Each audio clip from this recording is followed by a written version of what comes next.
Good morning student. आज हम बात करेंगे हमारी पाठ्यपुस्तक आरोह के गद्य खंड का तृतीय अध्याय काले मेघा पानी दे, जो कि धर्मवीर भारती जी के द्वारा लिखा गया है। पाठ को पढ़ने से पूर्व मैं आपको धर्मवीर भारती जी का संपूर्ण परिचय प्रदान कर दूं। धर्मवीर भारती हिंदी साहित्य का एक ऐसा लोकप्रिय नाम है जिसने लोकप्रिय उपन्यासों, सामाजिक प्रवृत्तियों आदि के ऊपर कहानियाँ, कविताएं, उपन्यास, निबंध, गीति नाट्य, रिपोर्टाज आदि लिखे हैं। इनका जन्म सन 1926 इलाहाबाद उत्तर प्रदेश में हुआ और इनका निधन सन 1997 में हुआ। जब हम इनकी रचनाओं की बात करते हैं तो उसमें इनकी प्रमुख रचनाएं हैं कनुप्रिया, 7 गीत वर्ष, ठंडा लोहा। ये सब इनके द्वारा रचित कविता संग्रह हैं। बंद गली का आखिरी मकान इनके द्वारा रचित कहानी संग्रह है। सूरज का 7वां घोड़ा, गुनाहों का देवता इनके द्वारा रचित उपन्यास हैं। अंधा युग इनके द्वारा लिखित गीति नाट्य है। पश्यंती, कहनी अनकहनी, मानव मूल्य और साहित्य, ठेले पर हिमालय इनके द्वारा रचित निबंध संग्रह है। इनको साहित्य के क्षेत्र में पद्मश्री, व्यास सम्मान और साहित्य के कई अन्य राष्ट्रीय पुरस्कार प्राप्त हुए हैं। ये कहते हैं कि अपनी सहज प्रवृत्तियों को मारो मत, कि आपके मन में जो सहज प्रवृत्तियां हैं उनको मारो मत, लेकिन उनके दास भी मत बनो। जीवन के सहज प्रवाह में उन्हें आने दो, फलीभूत होने दो।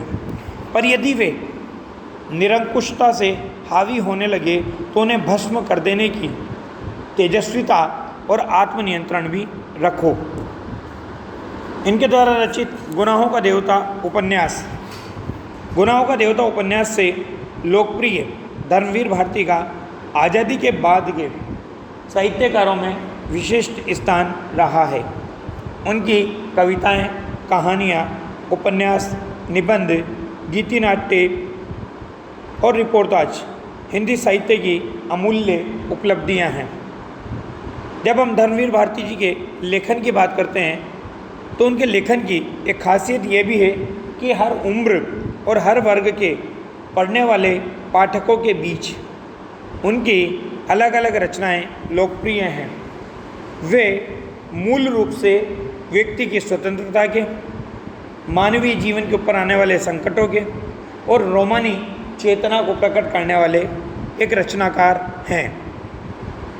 तमाम सामाजिकता एवं उत्तरदायित्व के बावजूद उनकी रचनाओं में व्यक्ति की स्वतंत्रता ही सर्वोपरि है। रूमानियत उनकी रचनाओं में संगीत में लय की तरह मौजूद है।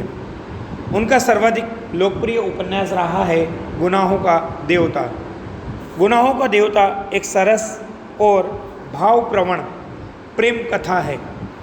दूसरे लोकप्रिय उपन्यास सूरज का 7वां घोड़ा, जिसके ऊपर हिंदी फिल्म भी बन चुकी है।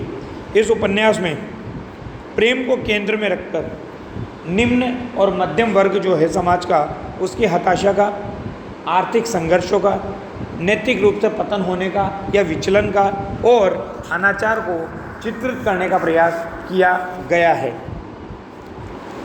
स्वतंत्रता के बाद गिरते हुए जीवन मूल्य, अनास्था, मोहभंग, विश्व युद्धों से उपजा हुआ डर और अमानवीयता की अभिव्यक्ति इनके द्वारा रचित अंधा युग में की गई है।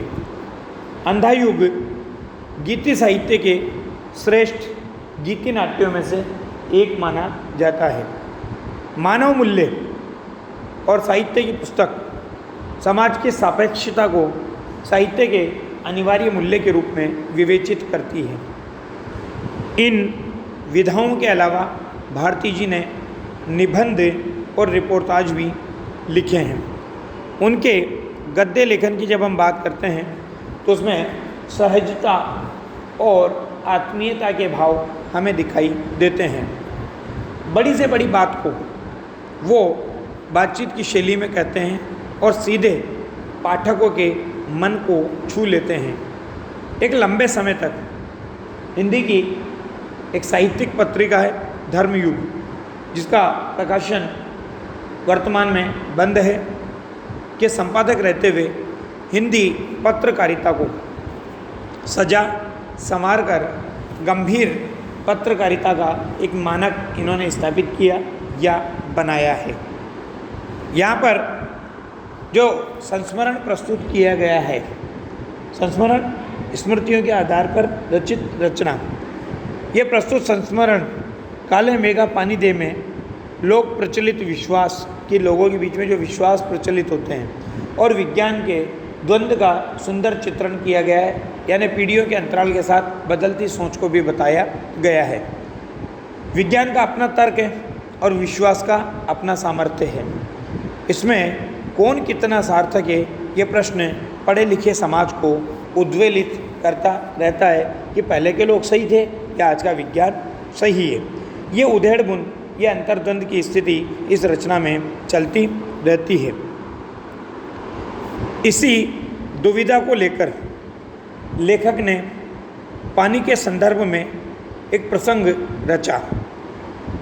आषाढ़ का पहला पखवाड़ा बीत जाने के बाद भी खेती और बहुत सारे कामों के लिए, प्रयोग के लिए अगर पानी ना हो तो जीवन चुनौतियों का घर बन जाता है और उन चुनौतियों का निराकरण अगर विज्ञान नहीं कर पाए तो उत्सव धर्मी भारतीय समाज चुपचाप नहीं बैठता, क्योंकि भारतीय समाज हर चीज़ का उत्सव मनाता है और चुनौतियों का निराकरण विज्ञान नहीं कर पाता है तो फिर भारतीय समाज क्या करता है, चुप नहीं बैठता।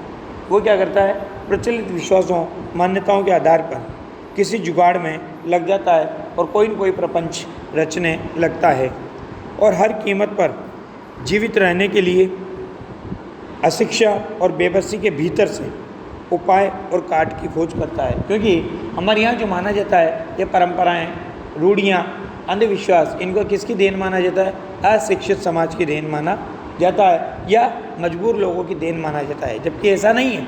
प्राचीन लोगों ने कोई भी परंपरा स्थापित की है, कोई भी कहावत कही है, कोई भी मुहावरा कहा है, वो सब क्या है, उनके जीवन के व्यवहारिक जीवन में जो संचित अनुभव हैं, उन संचित अनुभवों का परिणाम है। जहाँ पर विज्ञान फेल होता है, उनकी वो परंपराएं, रूढ़ियाँ, अंधविश्वास महत्ता स्थापित कर लेते हैं। लेखक ने अपने किशोर जीवन के इस संस्मरण में दिखलाया है कि अनावृष्टि, यानी अनावृष्टि का मतलब कम बारिश होना या बारिश नहीं होना, दूर करने के लिए गांव के बच्चे क्या करते हैं, शायद आप में से भी बहुत से लोगों ने देखा होगा और आज भी आप गाँव में जाते हो या अपने शहर में भी कभी कभी ऐसा दृश्य दिखता है कि नंग धड़ंग बच्चे क्या करते हैं, आकर के पानी की मांग करते हैं। कहते हैं काले मेघा पानी दे गुड़धानी दे, गगरी फूटे बेल पियासा पानी दे गुड़धानी दे, मेंढक राजा पानी दे। इस तरह से बहुत सारे कथन कहते हुए आपसे चंदा मांगते हैं, फिर उससे खाने पीने का सामान इकट्ठा कर करके उसका प्रसाद के रूप में बांटते हैं। उनका ऐसा मानना है कि ऐसा करने से क्या होगा, बारिश हो जाएगी। तो अनावृष्टि दूर करने के लिए गाँव के बच्चों की जो सेना तैयार होती है, उस सेना को इंद्र सेना कहा जाता है और वो इंद्र सेना घर घर के दरवाजे पर जाकर के पानी मांगते हुए चलती है। और जो इन परंपराओं में विश्वास करते हैं वो लोग क्या करते हैं, पानी की बाल्टियाँ भर भर के उनके ऊपर डालते हैं और उससे जो कीचड़ पैदा होता है वो उसमें वापस लोट लगाते हैं, फिर गंदे हो जाते हैं, फिर अगले घर में वो नहाने चले जाते हैं। और लेखक का तर्कशील किशोर मन उस भीषण सूखे में इस चीज़ को क्या मान रहा है, पानी की निर्मम बर्बादी के रूप में देखता है। इसे किशोर मन का वितर्क नहीं कहा जा सकता, बल्कि वैज्ञानिक तर्क ही कहना चाहिए कि जिस चीज़ का अभाव हो उसकी बर्बादी नहीं करनी चाहिए। और विज्ञान विषय की इतने दीर्घ काल तक पढ़ाई और विज्ञानोपलब्ध आविष्कारों से अपने जीवन को भौतिक सुख सुविधाओं से भरते रहने के बावजूद इस देश के जनमानस में एक वैज्ञानिक दृष्टि का नहीं जन्म पाना अफसोसजनक ही कहा जा सकता है, अफसोसनाक ही कहा जा सकता है।